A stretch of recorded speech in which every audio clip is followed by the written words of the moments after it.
Hello everyone, welcome back to Every Week We Follow, an Aston Villa fan channel. Obviously we've got a massive game coming up. Gary, give me your notes. Le champions! Do, do, do, do. Just for copyright purposes, that's my own version, constructed by me, for the channel. Thank you very much. Go away, UEFA.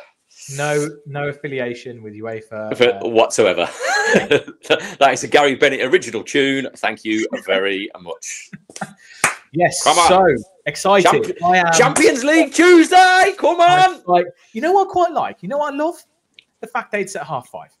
Yeah, nice and early. Yeah, my evening still. I'm not sat there trying to do the cooking or put Henry down. Yeah. I get to watch the game. To be fair, I probably will be putting him down in like the second half, but then I get to eat my dinner afterwards. It's lovely. Yeah, and still have a bit of evening to kind of do whatever you want to do, mate. Netflix, yeah, absolutely. Oh, what is it? Netflix and chill. It's Tuesday, isn't it? I was going to say Traitors, but that's Wednesdays. That's Wednesday, mate. Yeah, Wednesday's Traitors. Looking forward to that too. Check that out on BBC iPlayer. I could work for the BBC. Other streaming services are available. Champions League Tuesday. It's all going to be good, mate. Can't wait. Massive game. I would say I don't think it mathematically means it, but I think if we won this game, I think it would be difficult for us to not get top 8. Yes, that's very true. What if we win it? That puts us on 16 points. 16 points. Yeah. Which I believe at the start of the league phase, most people thought was probably about enough what you needed. I mean, okay, it doesn't guarantee us, but there's a big load of teams all the way down to like 16th who were like 3 points off us or something. Yeah, they're all like playing each other. There's a lot of stuff going on there. Yeah, we'll have a much better idea after this game where things sit. But I think if we win this, I think it will be quite difficult because of goal difference as well. I think it'll be difficult for teams to catch us. Okay, well, people out there, just if you could drop us a like and a sub. I'm thinking about basically just doing a live cam on the game, one reactions to it. So drop a comment down if you want to see. Want that? Don't want that? Pop it down in the comments. If you don't want to see this guy just sat there, looking, camera will be here, TV will be there. He'll just be like, me going, Watkins. I would love it. Yeah, I think it'd be good if you did do the stream. I think it'd be good. Yeah, so let us know, guys. Just drop us a comment if you think that's a good idea.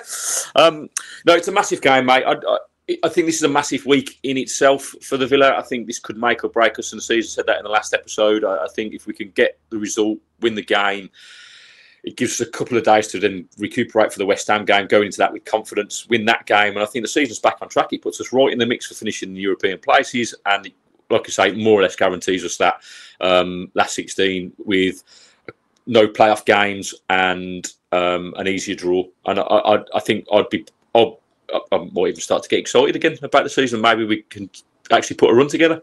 I think there is, even if we win this, we're still going to want to win that Celtic game. Yeah. The higher up you finish, the easier draw might be for you as well. Oh yeah, I just think I fancy us against Celtic. This is the banana skin, really.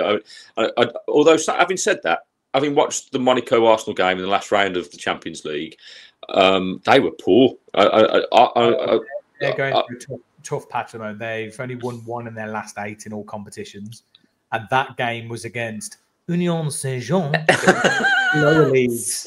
You beautiful man, you've got such a beautiful French accent, mate. I've got a little bit excited then. I've got a little bit butterfly. It's like James is turning me on, man. Come on. Bonjour, monsieur. They're struggling at the moment, but they only need a draw to guarantee knockouts. So I wouldn't cry. I mean, apparently their manager's come out saying we're not an Italian side. We're going to play to win. Yeah. I think they'll be playing counter, kind of sit a little bit. I agree. If they come out and try and play to win, I think we'll win the game. It'll be interesting to see. But I guess if they need the points they need the points too. So maybe they will. If they do, I think we've got a great chance of getting a result. So, if we can't take the confidence out of Saturday's game against Arsenal, because I thought second half in that game we were brilliant. If we can do that again away from home, it's a tough ask because we've had 3 tough away games in a week or so. It's not even just this season. Last season in the Conference League, we don't look at it at all away. No. But you know, obviously a win would be ideal. Incredible. That'd be brilliant. A draw isn't the worst. No. A draw still keeps us in the mix. Just means we need to beat Celtic. Yeah. Yeah, just away from home, and yeah, I don't like them. I don't like them. They always wear a weird kit as well. I'm like, this just feels odd. I don't like it. It smells of money, mate, Monaco. That's the problem. It's just yachts and no alcohol. And most of our players are quite looking forward to like getting there early, getting on a yacht, going for a nice dinner. They're probably, I'm guessing, mate, they've been there since Saturday evening. They left the Emirates and went straight to Monaco. All of them, they've been on a yacht for the last 2 days. It wouldn't be.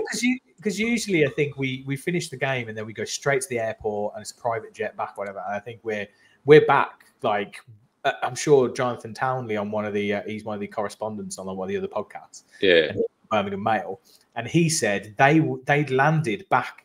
They were back at Villa Park before he'd even left the stadium. Like he was still, as a reporter, you're still there doing your write-ups, doing your things, and he's like doing whatever. He said they literally. He said it was like an hour and 40. And wow, they were back. It was actually ridiculous. So it's a question of do they hang around, but it's also another thing around. Obviously, we'll get back onto the Monaco game, but this week's so important, and with the West Ham game as well. And we have been so bad post European games in a week. This is very true. And our team's quite depleted. I'm intrigued to know what you think about like the lineup of this game. Well, I mean, yeah, my big question mark is obviously Onana went off against Arsenal, so I don't know if he's going to keep with Bogard potentially or. I thought it was good. I thought it was good against Arsenal. Yeah, no, I think he had a great particularly second half, mate. I thought he was superb. Does that warrant him a place? I think he looked better there in that position than he did in the back line, either playing right back or centre back. Is there another option to go in the centre midfield if you didn't play him? McGinn ain't back, is he? No, I think McGinn's out for a couple of weeks. If you drop Tielemans in and you play Rodgers in the number 10 and you put someone else on the left. Marlon's not going to be registered, right? I don't think. No, he can't play until after the league phase. Yeah. So, you'd have Ramsey on the left, I guess, and then Bailey on the right. Right. Okay. So for me, I wouldn't do that because I think with the balance of the team on Saturday, with Bogard in it, Tielemans further forward. Well, look what he did. I thought he was superb. In second half, he was so unlucky with the chance to hit the post. He usually quite good in Europe. So, he's been our best player in Europe. Against Leipzig, he was outstanding. So, I will... That would be my change, really. I would probably stick... Although, I would maybe give JJ a rest. I don't think he's quite matched fitness and probably give Bailey a go. I don't know. Yeah, because I think Bailey needs to come back in.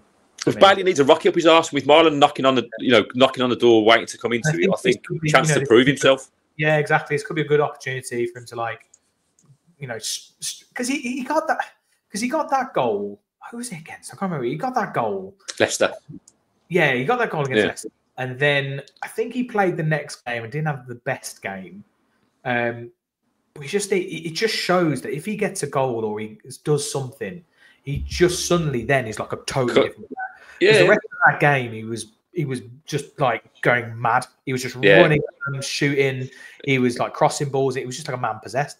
Yeah. So I can see a similar, like if we can just get him firing, I think we need him firing. Well, I think now we see what he's made of, mate. Like we spoke about this on the last show with Digne and about how he's raised his levels when he's had competition, and now that's where Bailey is. And to be fair to Bailey, he did that when Diaby came in, and that motivated him. And the pair of them were used together, and it worked for us. We looked at that stat in the last show. Like we've missed Diaby, we looked at those assists, and it's the same for Bailey. Like Bailey hasn't put the numbers that he did last year. So now with Marlon coming in and that being direct competition for his place, like these next couple of games, next 2 or 3 weeks, probably if he does play on Tuesday and then Sunday against West Ham, is his chance to really go, okay, this is what I can do, because we know he's got it in his locker.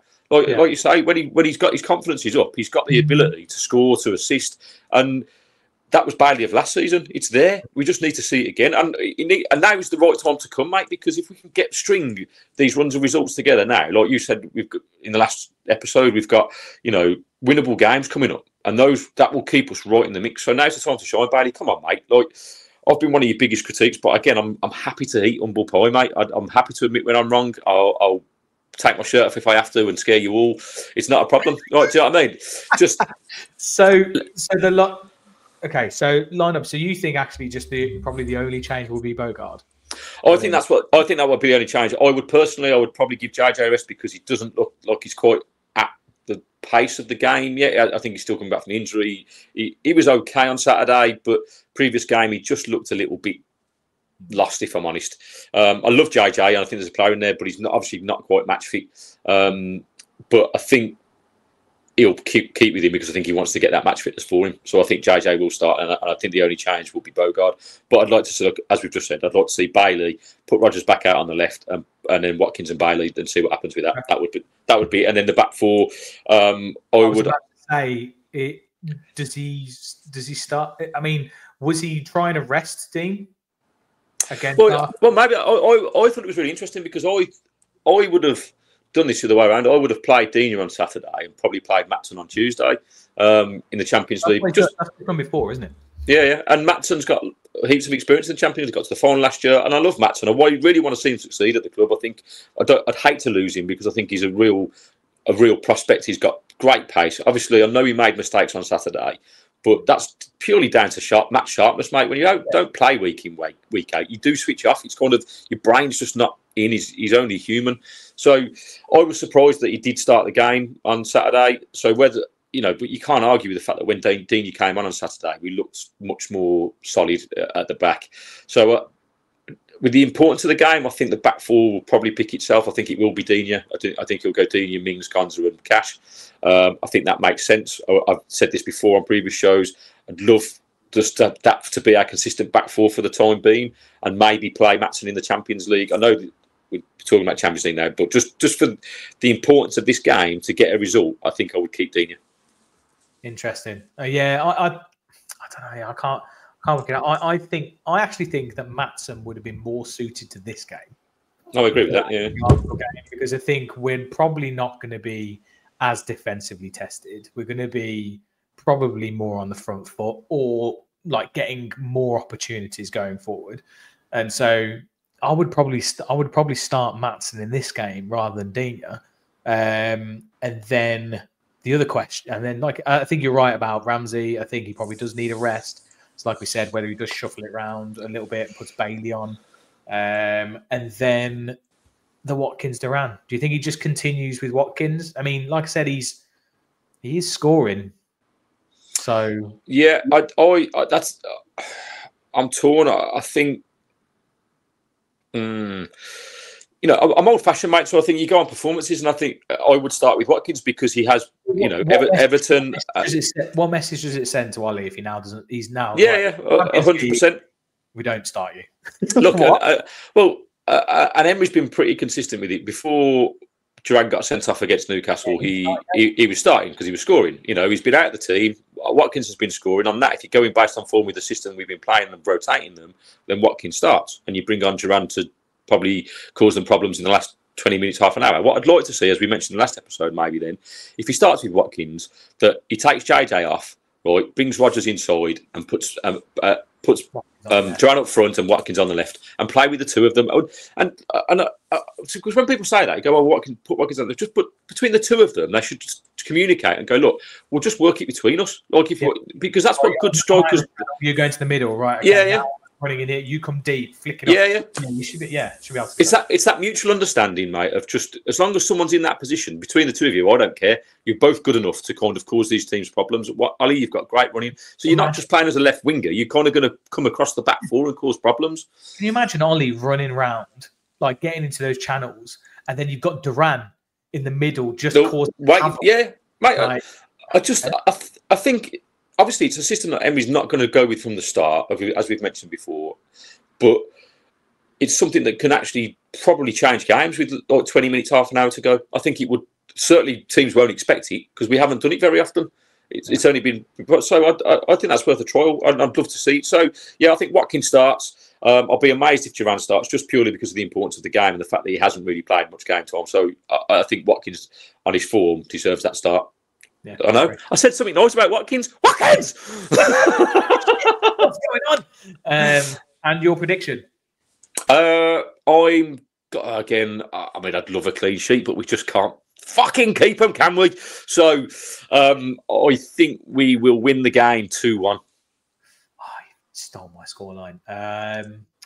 Okay, you can, mate. You can still have the same prediction. It's okay. We can be on the same page. No, that's not how it is. We don't have to be controversial, mate. I'm going to go 3-1. I'm going to go 3-1. Oh, 3-1. Bailey's going to get a goal as well. Bailey's going to get a goal in this. Okay, game. So I'm going to go 2-1 and Tielemans to score at least one goal again. I'm so chuffed for him. He scored on Saturday. Take that. I think that's quite likely. I bet your betting odds aren't great on that one. No, probably not. But okay, a Tielemans screamer. That's what I want to see. I want to see a 25, 30-yard absolute ping in the top corner. He owes me this. This is my hot take for the season. That and us winning the Champions League. And if he saves it for the Champions League final against Real Madrid, fair play. God. The champions! Even if they've got the quarters, I don't think I'll be able to handle it. I'd just be absolute mess. Right. Well, brilliant. Well, that probably does it for this episode as well. So, as always, guys, sub, like, chat, everything you can. It all helps to try and get doing better. Let me know about it in the comments as well about if you want to see my cam reaction to the game on Tuesday, because I'm gonna put it up, and that'll be great. Yeah, your live reactions have been doing all right in the shorts, so yeah. It might be quite a good idea to do live stream. Well, I'll just do a live stream and see what happens. I'll apologise now for anything that I might say or do or offend or whatever, like just to get it out of the way, because my emotions just. I think it'll be brilliant. I'm going to be tuning in. I'll just tune in the background. It'll be brilliant. So tune in. So yeah. As always, cheers, guys. Gary, do you want to? The champions. Cheers, guys. Peace.